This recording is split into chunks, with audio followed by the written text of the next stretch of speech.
హల్లెలూయా, హల్లెలూయా.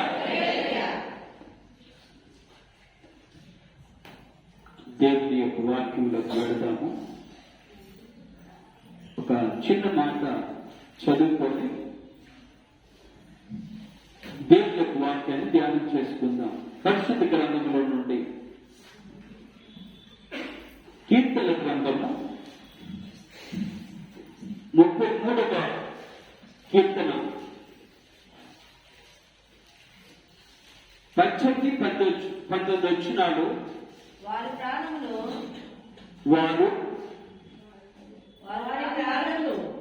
ప్రాణమును మరణము నుండి తప్పించుటకును కరువులో వారిని సజీవులుగా కాపాడుటకును యెహోవా దృష్టి ఆయన యందు భయం కలిగిన వారి మీదను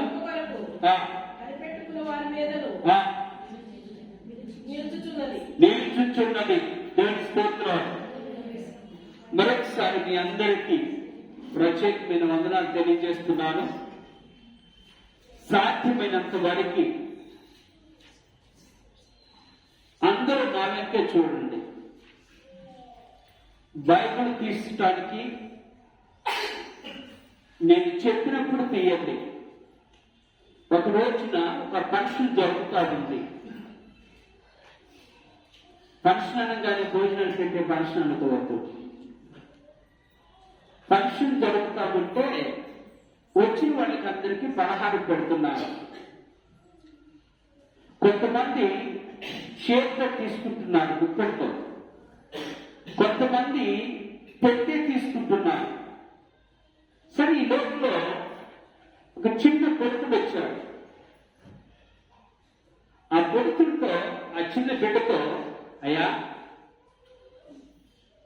నీకు ఎంత కావాలో అంత తీసుకో,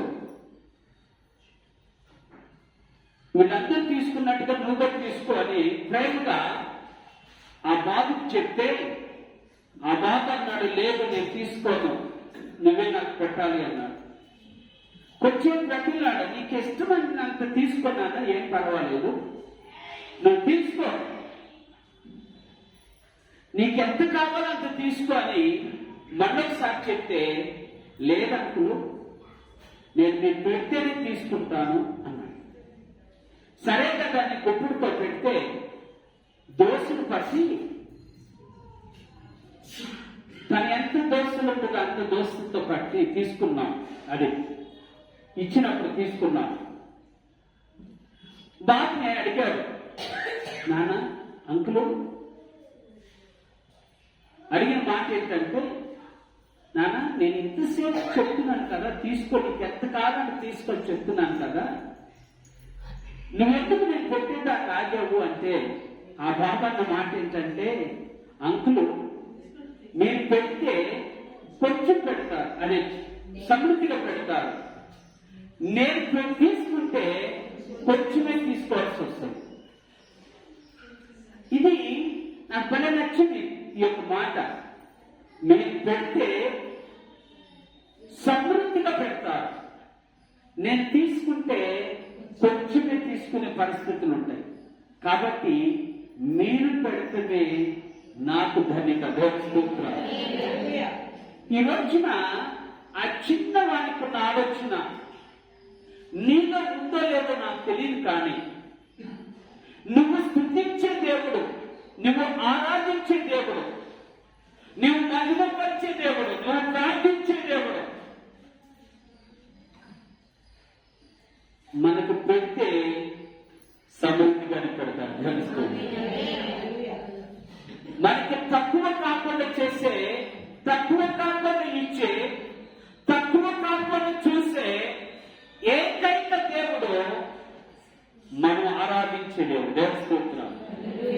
ఎందుకు ఈ విషయం చెప్తున్నా అంటే, దేవుడు సర్వశక్తిమంతుడు కాబట్టి ఆయన ఏది ఇచ్చినా కూడా ఎందుకో తెలుసా, ఇప్పుడు మనం చదువుకున్నటువంటి మాటల్లో ఉన్న ఒక మాట ఏంటంటే, కరువులో మనలను సజీవులుగా ఉంచుట ఏంటంటే సజీవులుగా అర్థమవుతుంది మీకు? కరువు వస్తే ఏమవుతుంది? కరువు వస్తే పంటలు పండకపోతే పొయ్యి మీదకి బియ్యం రావు. పొయ్యి మీదకి బియ్యం రాకపోతే మన పరిస్థితులు మారిపోతాయి, ఆరోగ్య పరిస్థితులు మారిపోతాయి. అనారోగ్యంతో బాధపడతాం, చివరికి హాస్పిటల్కి వెళ్తాం. అయినా కూడా ఏ మాత్రం కూడా ఆరోగ్యం కనపడదు. కాబట్టి ఆటోమేటిక్ గా మన జీవితం చాలా వరకు నష్టపోతుంది. అదంటారా? కానీ నా దేవుడు కరువులో నిన్ను జీవింప చేయడానికి సమృద్ధినిచ్చే దేవుడు. ఆయనకున్నటువంటి ఆశ ఏంటంటే, ఆయనకున్నటువంటి ఆలోచన ఏంటంటే, నీకు కరువులో, ఎప్పుడండి కరువులో కూడా నీ జీవము ఆయనకి ఎంతో ఇష్టమైనది. కరువులో కూడా, కష్టములో కూడా ఆయన నీ మీద ఉంచిన దృష్టి ఎంతో ఉన్నతమైనది. కరువులో కూడా ఆయన నీ పట్ల చూపుతున్న ప్రేమ ఎంతో అద్భుతమైనది. అందుకని ఆయన చెప్తూ అన్న మాట ఏంటంటే, కరువులో మిమ్మల్ని సజీవులుగా ఉంచుటకు నా దేవుడు సమృద్ధిగా దయచేస్తున్నాడు. దేవుని స్తోత్రాలు. ఈ రోజున నువ్వు కరువులో ఉన్నావా లేదా నువ్వు సమృద్ధిగా ఉన్నావా నాకు తెలియదు. కానీ దేవుని బిడ్డలమైన మనము సమృద్ధిగా ఉండాలని ఆశపడుతున్న ఏకైక దేవుడు నువ్వు నేను ఆరాధించే దేవుడు, నువ్వు నేను స్తుతించే దేవుడు. కరువులో కూడా నీకు సమృద్ధి అయిన ఆహారాన్ని, సమృద్ధి అయిన జీవనాన్ని ఇవ్వడానికి సిద్ధపడిన దేవుడు, నీ కొరకు అహర్నిశలు ప్రయాసపడుతున్న దేవుడు, నువ్వు ఆరాధించే దేవుడు. అందుకనే ఎప్పుడు అనొద్దు. నీకు మాట చెప్తా, నాలుక చాలా పదునైంది. ఏంటి? నాలుక చాలా పదునైనది. నువ్వు అన్న మాట నీ జీవితంలో చూడాలని ఆశపడేది ఈ నాలుకే. నాలుక జీవాన్ని ఇస్తుంది. నాలుక వారి మరణాన్ని కూడా కలుగు చేస్తాడు. అంటే నువ్వు మాట్లాడే మాటను బట్టి నీకు జీవము కావాలో మరణము కావాలో నిర్ణయించుకునేటువంటి ఒక అద్భుతమైన సమయము ఈ సమయం. దేవుని బిడ్డలమైన మనము, దేవుని ఆరాధించే మనము, దేవుని స్తుతించేటువంటి మనము, దేవుడు కోరుకున్నది మన జీవితంలో కనుక అలవర్చుకోగలిగితే, ఆయన కోరుకున్నది మన జీవితంలో ఉండగలిగితే, ఆయన మనకు కరువు లేకుండా సమృద్ధినిచ్చే దేవుడు. బైబిల్లో అనేకమైన విషయాలు ఉన్నాయి. ఈ యొక్క ఉదయకాల సమయంలో నేను కొన్ని మాటలు చదివిన తర్వాత నేను నా వాక్యంలోకి వెళ్తాను. పరిశుద్ధ గ్రంథంలో పేతురు రాసిన 2వ పత్రిక 1వ అధ్యాయము 11వ వచనం కూడా చదువుతున్నాను. మీరిట్టి క్రియలు చేయువారైతే ఎప్పుడునూ తొట్టిల్లరు. అలాగున మన ప్రభువును రక్షకుడునైన యేసు క్రీస్తు యొక్క నిత్య రాజ్యములో ప్రవేశము సమృద్ధిగా అనుగ్రహింపబడు. దేవుని స్తోత్రాలు. మీకు ఎలాగంటే కొలత లేకుండా అనుగ్రహించబడుతుంది. ఎప్పుడు మీరు లాగు చేసిన ఎడల ఎలా చేయాలని తర్వాత చెప్తా. మీరు కనుక మీరు జీవితం సమృద్ధిగా ఉండాలంటే, సమృద్ధి అనేటువంటి ఆహారం మనం పొందుకోవాలంటే, పరలోక రాజ్యము సమృద్ధిగా మనం అనుభవించాలంటే తప్పనిసరిగా దేవుని యొక్క నియమాలను మనం ఆలోచన చేయాలి. ఇంకొక మాట వచ్చి చదువుతా. అది ఏపు గ్రంథము 36వ అధ్యాయం 31వ వచనం చదువుతున్నాను. ఏపు గ్రంథము 36వ అధ్యాయము 31వ వచనం.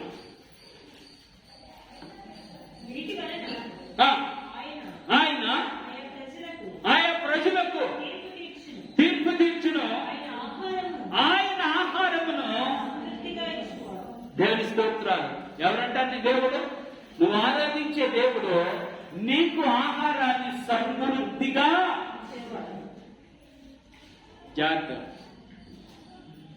సమృద్ధిగా ఇచ్చే దేవుడు, ఆహారాన్ని సమృద్ధిగా ఇచ్చే దేవుడు. ఇంకొక మాట వచ్చి చదివిన తర్వాత నేను ఇంకొక విషయాన్ని మీతో చెప్పాలని ఆశపడుతున్నాను. పరిశుద్ధ గ్రంథంలో ఎహెజ్కేలు గ్రంథము 34వ అధ్యాయం 29వ వచనం చదువుతాం.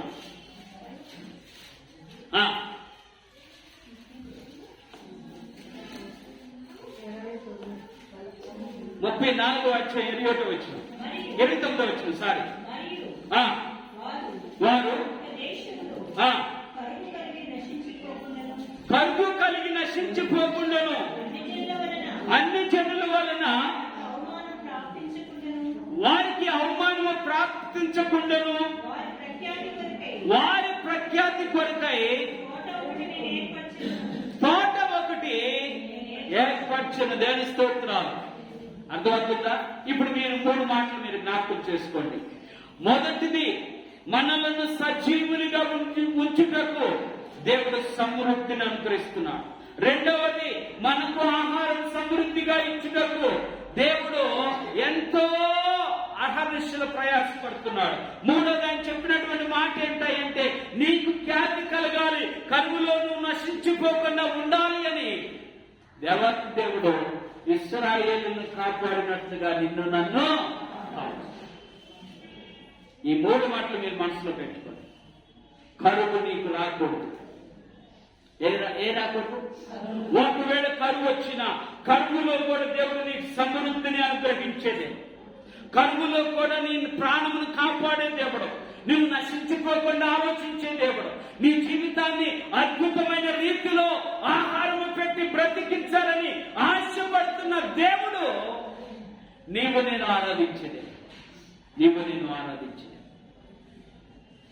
అలాగ దేవుడు మన పట్ల చూపుతున్న తన మహాకృప ఎంతగా ఉందో ఇంకొక మాట చెప్పి నేను త్వరగా వాక్యంలోకి ముగిస్తాను. ఒకసారి పరిశుద్ధ గ్రంథంలో ద్వితీయోపదేశకాండము 28వ అధ్యాయం, ద్వితీయోపదేశకాండము 28వ అధ్యాయం 11వ వచనం చదువుతున్నాం. మరియు యెహోవా నీకిచ్చేదనని నీ పితరులతో ప్రమాణం చేసిన దేశము యెహోవా నీ గర్భఫల విషయంలో, నీ పశువుల విషయంలో, నీ నేల పంట విషయంలో నీకు సమృద్ధిగా దేవుని స్తోత్రాలు. హల్లెలూయా. ఇప్పుడు అసలు విషయంలోకి వెళ్దాం. జాగ్రత్తగా ఆలోచించాలి. నువ్వు నశించిపోకూడదు, నీకు ఆహారం కొరతగా ఉండకూడదు, నీవు అందరికంటే ఖ్యాతి కలిగి ఉండేలాగా నీకు దేవుడు సమృద్ధి అయినటువంటి జీవనాన్ని అనుగ్రహిస్తున్నాడు. ఇది మాత్రం పక్క. కాబట్టి నువ్వేం చేయాలి అనే విషయం గురించి, ఏ విధంగా సమృద్ధిని వారు పొందుకున్నారు అంటే, ఏ విధంగా వారి జీవితాలు సమృద్ధిగా ఉన్నాయి అంటే, భక్తుడైనటువంటి మోషే గారు తన గ్రంథంలో రాస్తూ చెప్తున్నటువంటి మాట ఏమంటాడట? నీ భూఫల విషయంలో, నీ గర్భఫల విషయంలో, నీ పశువుల మంద విషయంలో నీ యొక్క దేవుడు నీకు సమృద్ధి అయిన మేలు కలుగు చేసే దేవుడు. దేవుని స్తోత్రం. ఏంటంట ఈ మాట నాకు బాగా ఆలోచన చేశాను. నీకు సమృద్ధి అయిన మేలు కలిగించేసే దేవుడు అనే మాటని గురించి నేను ఆలోచన చేసినప్పుడు బైబిల్లో కొన్ని మాటలు తప్పని అంటలేదంట. మరి మీరు తప్పుగా అర్థం చేసుకోండి.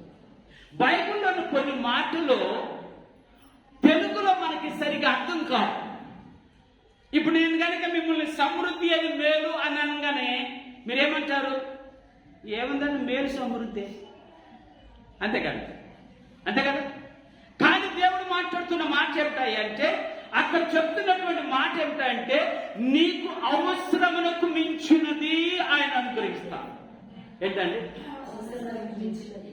నీకు ఎంత అవసరమో ఆయనకు తెలుసు, నీకు ఎంత తింటావో ఆయనకు తెలుసు, నీ బిడ్డలకి ఎంత కావాలో ఆయనకు తెలుసు, నువ్వు ఎంత నీ బిడ్డల ఆహారం తింటారో ఆయనకు తెలుసు. వాటికి మించినది ఆయన నీకు అనుగ్రహిస్తాడంట. He gives more than you want, you need. ఆయన నీకు కావలసిన దానికంటే, నీకు అవసరమైన దానికంటే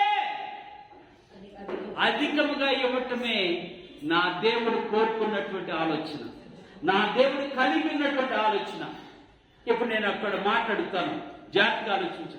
ఒకవేళ నీ దేవుడు అలాగూ నీకు సమృద్ధి అనే వేళలో అనగా నీ అవసరతకు మించినది నీకు ఇస్తే నువ్వు ధన్యుడుగా కాదా? కరువు ఉంటుందా నీకు? అర్థమవుతుందండి? కరువు ఉంటుందా? కరువు ఉంటదు, ఉండడానికి అవకాశం ఉండదు. అదే విషయాన్ని ఇంకొక మాట కూడా మీకు చెప్పాలని ఆశపడుతున్నాను. ఏమంటాడంటే, ఆయన అత్యధికమైనటువంటి సంపద నీకు అనుగ్రహించును అని రాయబడింది. ఇదే మాట ఏంటంట? సమృద్ధి అనే మేలైనటువంటి మాట దగ్గర రాయబడిన ఇంకో మాట ఏంటాయి అంటే, నీకు అత్యధికమైన సంపద, అధికం కాదు, అధికమే ఎక్కువ మనకి కదండి. అత్యధికమైనటువంటి సంపద దేవుడు నీకు. ఈ రోజున నా ఆశ ఏంటంటే, నువ్వు ఆరాధించే దేవుడు అలాగూ దయచేస్తాడని నువ్వు నమ్మటమే నిజమైనటువంటి ఆలోచన. నమ్మాలి నువ్వు. ఎందుకో తెలుసా? నమ్మకం మీద మన విశ్వాసము, దేవుని మీద మన విశ్వాసం ఉన్నప్పుడు, ఆయన అన్ని చేస్తాడనే విశ్వాసం మనం కలిగి ఉన్నప్పుడు, ఆయన అద్భుతమైన రీతిలో మనకు సహాయము. అందుకే ఆయన అంటాడు, ఏప్రిల్ రాసిన పత్రిక 11:6 చెప్తా అంటాడు, విశ్వాసం లేకుండా దేవునికి ఇష్టడయ్యుట అసాధ్యము. ఏంటండి మొదటి మాట? విశ్వాసం లేకుండా దేవునికి ఇష్టడయ్యుట అసాధ్యం అని తెలుసా? అది ఎట్టి పరిస్థితిలో జరగదు అని అర్థం. ఎట్టి పరిస్థితిలో జరగదు. విశ్వాసం లేకుండా దేవునికి ఇష్టడయ్యుట అనేది జరిగే పని కాదు. దేవుని బిడ్డలమైన మనము విశ్వాసము కలిగి ఉంటే మనం ఏ విధంగా మార్చిపెడతాం? దేవునికి ఇష్టలుగా మార్చిపెడతాం. దేవుని స్తోత్రాలు. ఎవరికి ఇష్టలుగా మార్చిపెడతాం? ఇప్పుడు చెప్తా, మీకు జాగ్రత్తగా ఆలోచించాలి. మనుషులు అన్ని సమయాల్లో ఇష్టపడతారా? పక్కన ఉన్నవారు, నీ ప్రక్కన ఉన్నవారు నిన్ను అన్ని విషయాల్లో వాళ్ళు ఇష్టపడతారా అంటే క్వశ్చన్ మార్క్. నువ్వు మంచిగా ఉంటే ఇష్టపడతారు, నువ్వు మాట తప్పకుండా ఉంటే ఇష్టపడతారు కదా? అవునా కదా? నువ్వు మాట తప్పావా ఇష్టపడరు, నువ్వు మంచిగా లేదా నిన్ను ఇష్టపడరు. కానీ నా యేసయ్య అలాంటి వాడు కాదు. నా యేసయ్య నిత్యము నిన్ను ఇష్టపడేవాడు. ఎందుకంటే నువ్వు ఆయన మీద నీకున్న విశ్వాసమే. అందుకని ఆయన చెప్తా అంటాడు, ఆయన విశ్వాసం లేకుండా దేవునికి ఇష్టడైనట్టు అసాధ్యము. ఆయన ఎందుకు వచ్చేవాడు? ఆయన ఉన్నాడని, ఆయన సమస్తమును మనకు దయచేయవాడని నమ్మవలను కదా అంటాడు. దేవుని స్తోత్రం. అవును కదా? చూసారా? విశ్వాసము నిన్ను ఎంత ఉన్నతమైన స్థితిలోకి తీసుకెళ్తుందో ఒకసారి జ్ఞాపకం చేసుకో. విశ్వాసము కలిగిన బిడ్డలుగా నీ స్థితిని దేవుడు ఎంత అద్భుతమైన రీతిలో ఉంచుతున్నాడో జ్ఞాపకం చేసుకోండి. అందుకనే దేవుడు మాట్లాడుతున్న మాట ఏంటంటే, నీకు అవసరానికి మించినది ఇస్తాడు. రెండవది, నీకు అద్భుతమైన అత్యధికమైన సంపదను దేవుడు నీకు అనుగ్రహిస్తాడు. ఇంకో మాట కూడా నేను ఇంగ్లీష్ లో రాసుకున్నాను. ఆ మాట ఇంకో మాట ఏంటి అంటే, ప్లెంటీ ఆఫ్ బ్లెస్సింగ్స్. ఇదే మాట సమృద్ధి అయినటువంటి మేలు దగ్గర ఆయన అంటున్నటువంటి మాట ఏంటంటే, అత్యధికమైన ఆశీర్వాదములు కలుగు చేస్తాడట. దేవుని స్తోత్రాలు. ఏ ఆశీర్వాదం అర్థమవుతుందా మీకు? అంటే నువ్వు ఆరాధించే దేవుడు నిన్ను ఎన్నడూ కరువులో ఉంచడు.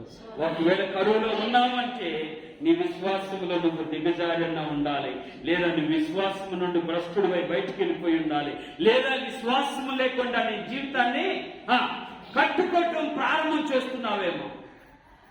ఈరోజు నా దేవుని ఆలోచన, నువ్వు దేవుని బిడ్డగా విశ్వాసముతో ఉంటే నీకు కరువు ఏమాత్రం రాదు. కరువు రావడానికి అవకాశం ఉండనే ఉండదు. అందుకనే ఆయన ఇంకో మాట చెప్తా అంటాడు. ఒకసారి వచ్చినాను కూడా ఆ విషయాన్ని మీకు తెలియపరచాలని ఆశపడుతున్నాను.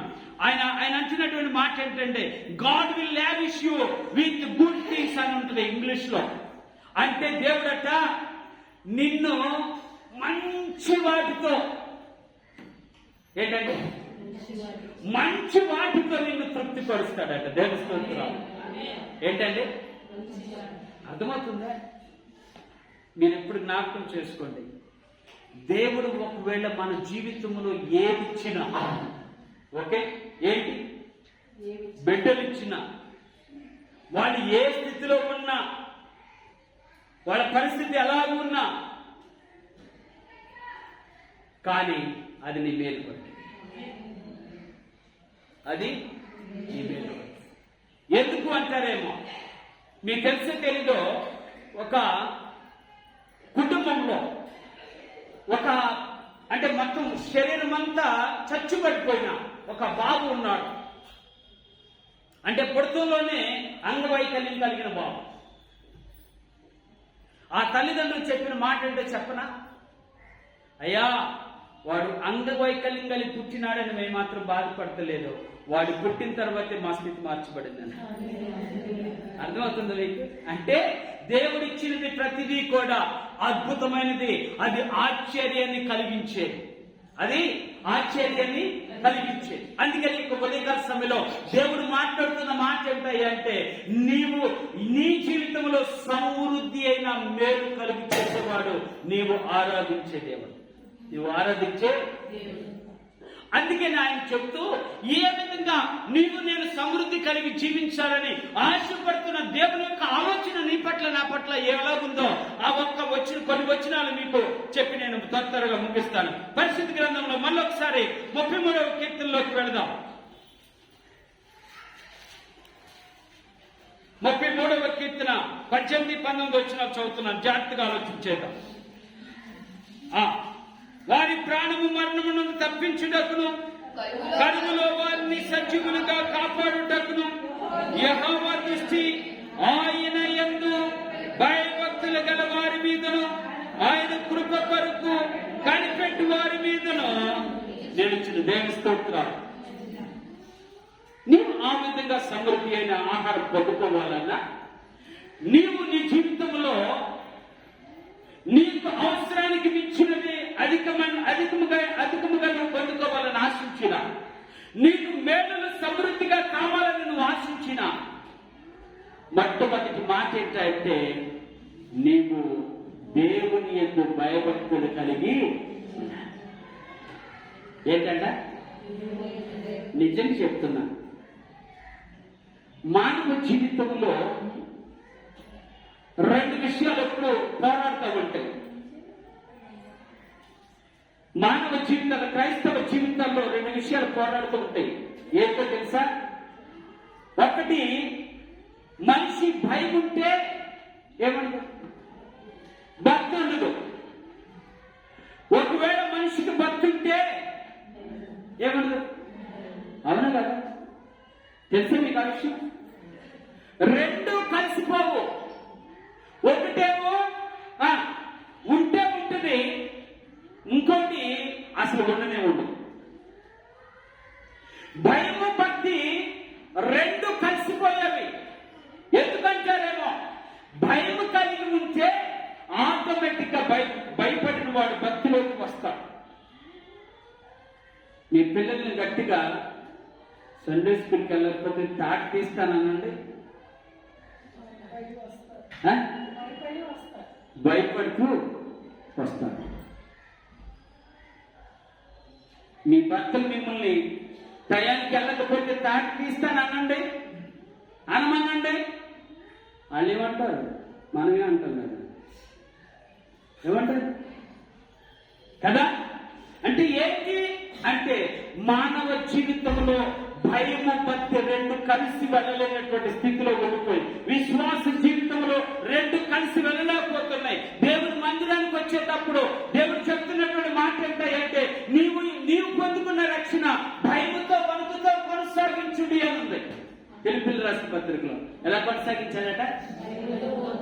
ఎక్కడుంది వణుకు?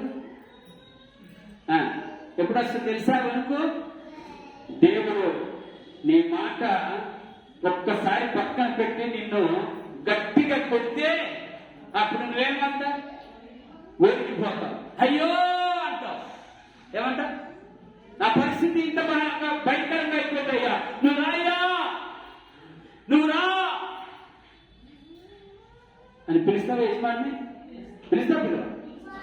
నీకేం జరగకపోయినా వణికిపోతున్నాయా, ఎక్కడున్నావు రా. జాగ్రత్త ఆలోచించు. నేను అదే చెప్తున్నాను. దేవుడు కొట్టే వరకు కనుక నువ్వు ఆగావా, ఆయన దెబ్బలు తట్టుకునే శక్తి నీకు. అప్పుడు దాకా ఆగొద్దు. అప్పుడు దాకా ఆగావా తట్టుకోలేవు. అందుకని బైబిల్లో భక్తుడైనటువంటి పౌలు గారు ఎబ్రీయులకు రాస్తా అంటాడు, దేవుని చేతిలో పడుట మహా కదా.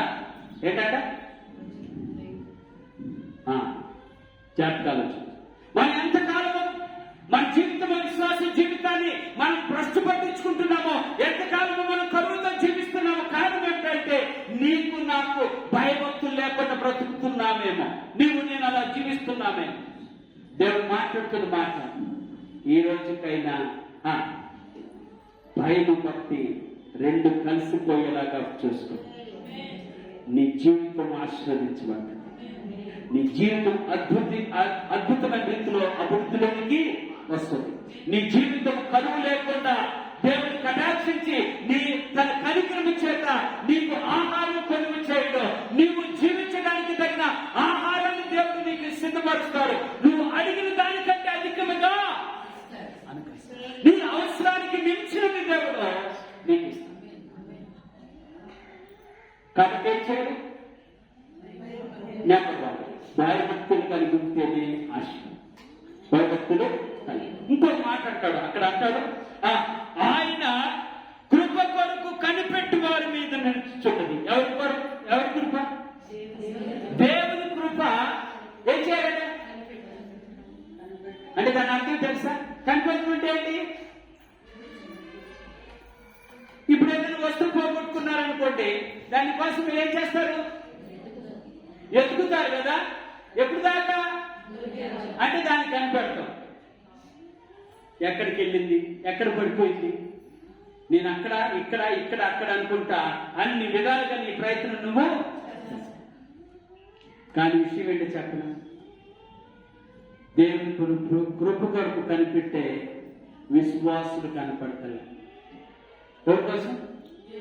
దేవుని కృప కొరకు కనిపెట్టే విశ్వాసులు కనపడుతున్నారు. అందుకని నేను అప్పుడప్పుడు చెప్తా ఉంటా మీకు, నేను కనుక ఉదయాన్నే లేచి అయ్యా ఈ దినమునకు సరిపడా కృపను నాకు అడుగుతాం. కానీ వాటికంటే ముందే అన్నీ అడుగుతాం. కాదు దయచి, కరువు లేకుండా చెయ్యి, సమృద్ధిని దాచి అన్ని చెయ్యి. కానీ ఏం చేయదు? ఏమి అడగం? అయ్యా నీ కృపలో ఉన్నది ధన్యత, నీ కృప ఉంటే నాకు చాలు చేస్తయ్యా, నీ కృపలో నేను బ్రతికిపోతా. అందుకని ఏం చేస్తున్నాడు భక్తులైన దావీదు చెప్తుంటాడు, ఆయన కృప వరకు కనిపెట్టు వారి పట్ల ఆయన సమృద్ధి అయిన మేలు అనుగ్రహిస్తాడు. కృప వరకు కనిపెట్టాలి. భక్తులు చెప్పినటువంటి మాట భయభక్తులు కలిగి ఉండటమే కాదట, దేవుని యొక్క కృప వరకు కనిపెట్టే వారికి దేవుడు సమృద్ధి అయిన ఆహారాన్ని దేవుడు సిద్ధపరుస్తాడు. సమృద్ధి అయిన జీవితాన్ని దేవుడు అనుగ్రహిస్తాడు. సమృద్ధి అయిన ఆహారాన్ని దేవుడు అనుగ్రహిస్తాడు. నశించుకోకుండా నిన్ను దేవుడు కాపాడుతాడు. ఏ విషయంలో కూడా నువ్వు తక్కువ కాకుండా దేవుడు నిన్ను కాపాడుతాడు.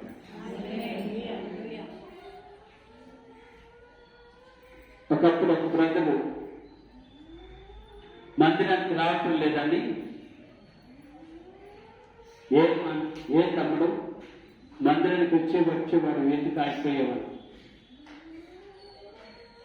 అంటే ఆయన అన్నాడు, ఒక అన్న ఉన్నాడు కానీ ఆ అన్న నన్ను కొత్త కనిపెడతా ఉంటాడు అన్న. ఏ పెట్టాడంట? అందుకే నేను రావటం లేదు. ఏం కనిపెడతాడు? మనుషులు ఏం కనిపెడతారు తెలుసా? చెప్పాలి. మనుషులు ఏం కనిపెడతారు? మీరు తెలియనట్టు నటించవద్దు నా దగ్గర. నేను చెప్తా, మనుషులు లోపాలు కనిపెడతారు, మనుషులు పాపాలు కనిపెడతారు, మనుషులు లోటుపాట్లు కనిపెడతారు.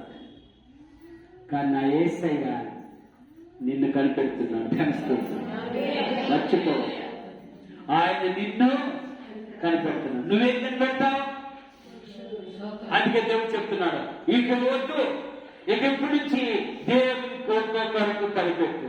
నీ జీవితం ధన్యమైపోతుంది, నీ జీవితం ధన్యమైపోతుంది. నువ్వు సమృద్ధిగా జీవించడానికి దేవుడు నీకు సహాయం చేస్తాడు. దేవుని కొరకు కనిపెట్టాలి. చాలా అద్భుతమైన మాట. కృప అంటే అందరికీ దొరికేది కాదు, అయోగ్యులకి దొరికేదే కృప. అర్థమవుతుందా? ఎవరికి? మనం ఏమనుకుంటే తెలుసా, నేనెంత విశ్వాసమా, నేనెంత బాగా ప్రార్థన చేస్తాను, దండం పెడతాను. ఇదే మాటలు దేవుని దగ్గర కూడా మాట్లాడతారు.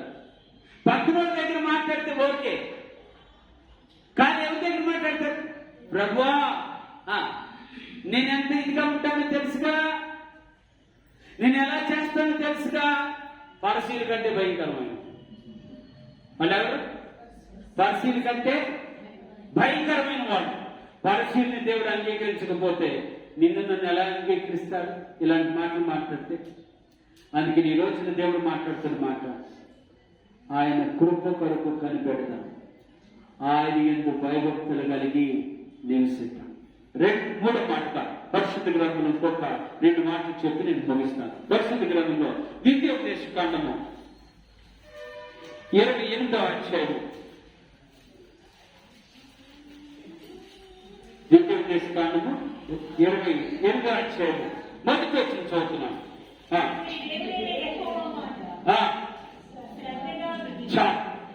ఏంటంట? ఆ మాట మీరు ఎప్పుడు నాకు, మన దేవుడైన యెహోవా మాట కాదు, మనందరి దేవుడైన యెహోవా మాట కాదు. ఎవరి మాట? ఎలా వినాలట? శ్రద్ధగా ఏంటి తెలుసా? శ్రద్ధగా ఏంటి? మనసు పెట్టి ఆలోచించుకుని నేర్చుకోవాలి. ఒక్కొక్కరు నాకు, నేనన్నీ ఇక్కడ ఏమైనా చేస్తానా, మళ్ళీ తర్వాత నాకు ఫోన్ వస్తుంది, అయ్యగారు ఇవాళ ప్రార్థన ఉందా లేదా? అదేంటమ్మా, అది నేను అనౌన్స్ చేశానే. చేసాం కానీ అయ్యగారు వెళ్ళిపోయి ఏమో గుర్తుకు రాలే, ఏమో అనుకొని చివరికి అయోమయంలో పడిపోతాడు. కానీ ఏంటి?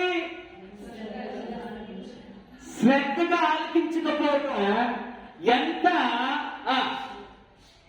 అవమానానికి దారితీస్తుంది కదా. అర్థమవుతుంది మీకు? నేను కాబట్టి పాస్టర్ గారు కాబట్టి దేవుని సేవలో ఉంటున్నాను కాబట్టి నేను మామూలుగా చెప్తాను. అదే మీ పక్కన వాళ్ళని అడిగారనుకో, ఏమంటే నువ్వు వచ్చేది నిద్రపోతానికే, వచ్చేది మాట్లాడుకోవటానిక అంటారా? సమస్య లేదు, సీరియస్గా అంటారు.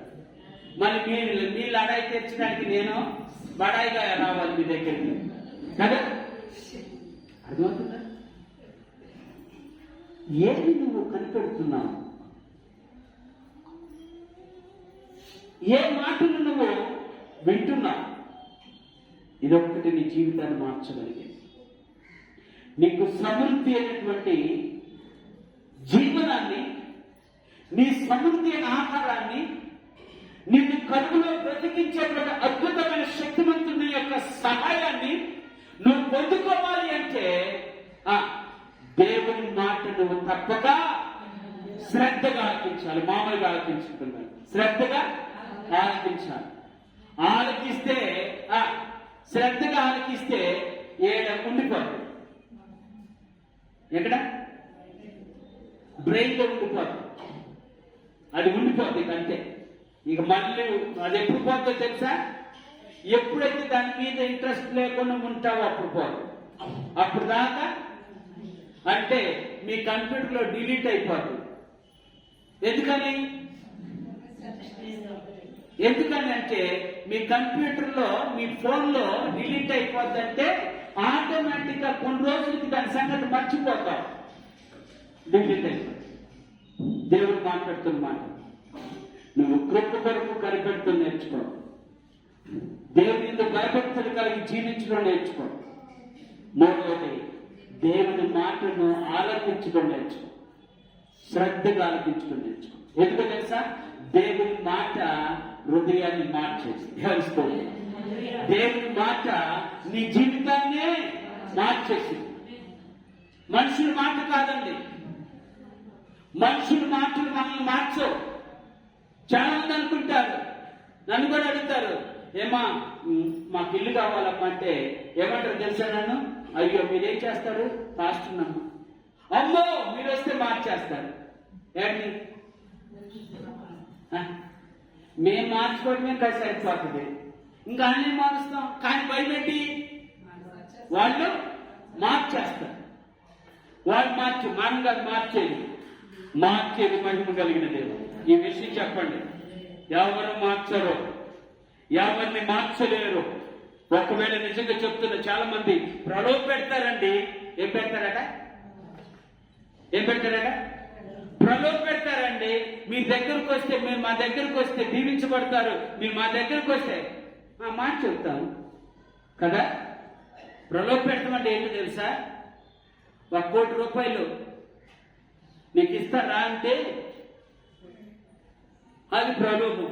లేదు మనలాంటి పేదోళం కాబట్టి 1 లక్ష రూపాయలు ఇస్తాను, మందిరానికి వెళ్ళొద్దు అంటే అది ప్రలోభ పెడతాం. లేదు నేను ఒకవేళ 1 లక్ష రూపాయలు ఇచ్చి మందిరానికి రా అంటే అది ప్రలోభ పెడతాం కదా. నేను చెప్తున్నా, నా దేవుడు శక్తిమంతుడు కాబట్టి ఎవరికి కూడా ఆయన ఎటువంటి విధానంగా ప్రలోభ పెట్టేవాడు కాదు. ఆయన సేవకులు కూడా ఎక్కడ ప్రలోభ పెట్టరు. కానీ సర్వశక్తిమంతుడు దేవుడు కార్యాలు చేస్తాడు కాబట్టి ఆయన ఎందుకు విశ్వాసం కలిగి ఉండటానికి ప్రయత్నం చేస్తున్నాడు. నేను నా చుట్టూ ఉన్నవారు ముస్లింస్, హిందూసే. ఇప్పుడు నేనుండే ఇంటి చుట్టూ ఒక్కరు క్రైస్తవులు లేరు. మా ఇంటి చుట్టూ వాళ్ళే ఉంటారు. కానీ ఏ సమస్య వచ్చినా, అయ్యగారు కొంచెం ప్రేయర్ చేయరా, మా కోసం ప్రేయర్ ఎందుకు వాళ్ళకి అర్థమైన విషయం ఏంటంటే, నువ్వు ఆరాధించే దేవుడు శక్తిమంతుడు. నువ్వు ప్రార్థన చేస్తే నీ దేవుడు ఆలకిస్తాడయ్యా. నువ్వు ప్రార్థన చేస్తే దేవుడు జవాబిస్తాడయ్యా. నీ ప్రార్థన చేస్తే మా జీవితాలు మార్చబడతాయ్యా. అందుకే చెప్తున్నా, నువ్వు నమ్ముకున్న దేవుడు నిజమైన దేవుడు. ధ్యానిస్తున్నావు. నువ్వు నమ్ముకున్న దేవుడు అద్భుతమైన శక్తిమంతుడు. ఇంకో మాట చెప్తాంటాడు అక్కడ. ఇంకొక వచ్చిన చదువుతున్నాం 28వ అధ్యాయం. నేడు నేను నీకు ఆజ్ఞాపించుచున్నాను, ఆయన ఆజ్ఞలన్నిటినీ అనుసరించి నడుచుకునేలా నీ దేవుడైన యెహోవా. చాలండి. ఏంటంట? ఆయన ఆజ్ఞలన్నీ ఆజ్ఞలు ఎన్నున్నాయి కాదు. అదే అనుకుంటారు, 10 ఆజ్ఞలు అనుకుంటారు. 10 ఆజ్ఞల్లో మనం అనుకుంటాం, కానీ 10 ఆజ్ఞలు కాదు. దేవుడు మనకు బైబిల్ అంతా ఆజ్ఞలతోనూ ఆశీర్వాదాలతోనే నింపబడింది కదా. బైబిల్ మొత్తం 66 పుస్తకాలు ఆజ్ఞలతో ఆశీర్వాదాలతో నింపబడ్డాయి, వాగ్దానాలతో నింపబడ్డాయి. ఇక ఈ మూడిటికి మించింది ఏమి లేవు కాక. దేవుడు మాట్లాడుతున్న మాట ఏంటంటే, నీవు దేవుడిచ్చిన ఆజ్ఞను అనుసరించడం నేర్చుకో. ఇవి పాత నిబంధనలో ఉన్న 10 ఆజ్ఞల కంటే చాలా ప్రభావం కలిగినవి. ఏంటంటే పాత నిబంధనల ప్రజాజ్ఞ కంటే చాలా ప్రభావం కలిగింది. ఎవరి దేవుడు యేసుక్రీస్తు ఇచ్చే ఆజ్ఞలు, యేసుక్రీస్తు ఇచ్చిన వాగ్దానాలు, యేసుక్రీస్తు పలికిన ఆశీర్వాద ప్రకటనలు అవన్నీ కూడా ఈ భూప్రపంచంలో ఎక్కడా కనపడు. అర్థమవుతుందా? అంత అద్భుతమైన దేవుడు. అందుకే ఆయన చెప్తూ అంటాడు, మీరు నా ఆజ్ఞలను అనుసరించిన ఎడలా, ఆజ్ఞలను అనుసరించడం అంటే పాటించాలి. అర్థమవుతుందా? అన్ని పాటించలేదు. ఎందుకు? మనకున్నటువంటి బలహీనతలు, కానీ కొన్ని పాటించాలి. దేవుడి ఆజ్ఞల్లో ప్రధానమైనది నీ దేవుడైన యెహోవాను నువ్వు సేవించాలి, పూజించాలి. ఇది ప్రధానమైన. ఇక్కడ ఫెయిల్ అయితే మొత్తం ఫెయిల్ అయినట్టు. అందుకని దేవుడు మాట్లాడుతున్న మాట, దేవుడిచ్చిన ఆజ్ఞలను అనుసరించడం అలవాటు చేసి. రెండోది, మూడోది, అక్కడ చెప్తున్న మాట కూడా చెప్తాడు పరిశుద్ధ గ్రంథంలో. అక్కడ ఉన్నటువంటి ఇంకో మాట మీకు చదివించాలని ఆశపడుతున్నాను. ఈ పక్కకు వచ్చేద్దాము. అది ఇంకొక వచ్చింది నాకు. ద్వితీయోపదేశకాండము 28వ అధ్యాయము ఇటువైపు భాగంలోకి వద్దాం.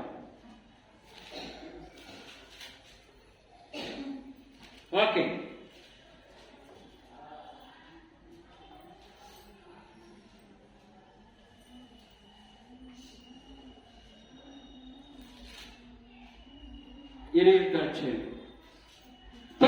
చదువుతున్నాను. నీవు నీ దేవుడైన యెహోవా ఆజ్ఞలను అనుసరించి ఆయన మార్గములో నడిచిన ఎడల యెహోవా నీకిచ్చుచున్న దేశంలో ఆయన నిన్ను దేవుని స్తోత్రాలు. అర్థమవుతుందంటే ఏంటట?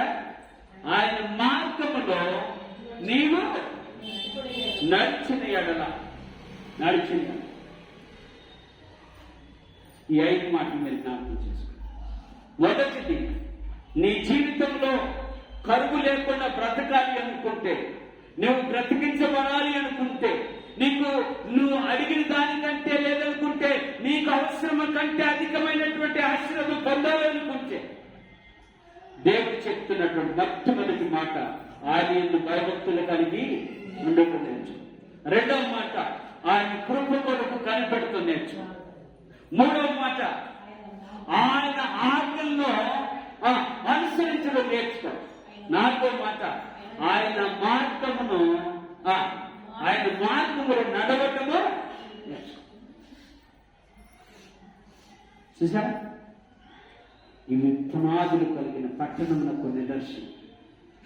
ఏ పట్టణం? పునాదులు కలిగిన పట్టణం. ఈ యొక్క మందిరంలో 4 గోడలు ఉంటాయి. నీ జీవితానికి ఈ 4 గోడలు ప్రాముఖ్యమైనవి. శత్రువు రాకుండా లోపలికి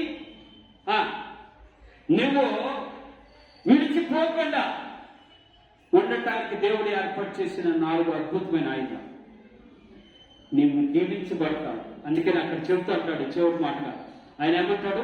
ఆ వచ్చిన మరొకసారి చదువుతున్నా. 11 వచ్చిన 11 వచ్చిన మరియు యెహోవా నీకు ఇచ్చిన నీ పితరులతో ప్రమాణం చేసిన దేశమున యెహోవా నీ గర్భఫల విషయములో, నీ పశువుల మంద విషయములో, నీ నేల పంట విషయములో. అర్థమైంది? అంటే నేల పంట అంటే సమృద్ధి అయిన ఆహారం, సమృద్ధి అయిన ఆహారం. అదేగా మన పంటగా. అక్కడ ఇంకోటి, నీ పశువులు అంటే నీకున్నవి. అయ్యగారు మాకు పశువులు లేవండి అంటారు మీరు. అందుకే నేను మీకు తెలుగులో చెప్తున్నాను. అవును కాదు, ఇక్కడ విశాఖపట్నం అంటే పశువులు ఏమంటే మీ దగ్గర, మా ఊర్లో అయితే ఉంటాయి. కానీ ఇక్కడ ఏముంటాయి? నీకున్నవి ఉంటవి. అవి ఏమైనా సరే అభివృద్ధిలోనికే వస్తాయి, అవి ఆగిపో.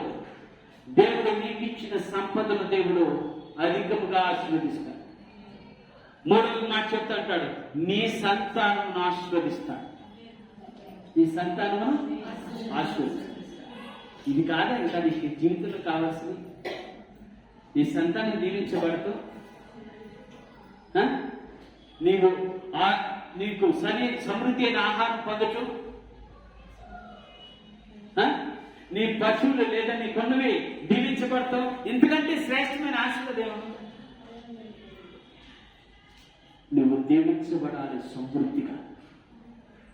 నీ సంతానం ఆశీర్వదించబడాలి సమృద్ధిగా. నీకున్న ఆహారము కొరత లేకుండా సమృద్ధిగా ఉండాలి. అలా ఉంటే నువ్వు ఆశీర్వదించు.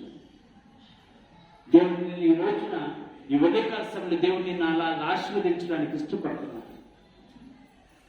నువ్వు అలా దీవించబడాలని దేవుడు కోరుకుంటున్నాను. నువ్వు చేయవలసిన పనులు 4 పనులు చేయగలిగితే నీ దీవెన నీ సొంతమవుతుంది. నీ ఆశీర్వాదం నీ బిడ్డలు అనుభవిస్తారు. నీకున్నది సంపద మొత్తం కూడా నీ బిడ్డల చేత దీవించబడుతుంది. అందుకే నీకు ఉదయకాల సమయంలో అయ్యా